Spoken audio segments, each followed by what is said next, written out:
ole hei kan hunga ching it zirna da kan nu pain kan mang don ka tia kha nia mun jim te a tam tak a thar thei kan ringe ka ti kha nia hei an lo lian ve to a kan hunga kan la a kan la nual to a hei tun pola kan lo hun le to a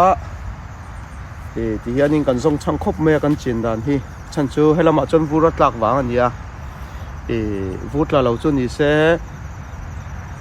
hetianga zinga phun kha chu an tha thei don lo wa ma se ta chuan in deep ral tak tak ma hianin vurat la dona khangte wang khanin mun jim te a thlai vut lak ma te a tam theng ber phar kha con tùm chu ni đậu mấy à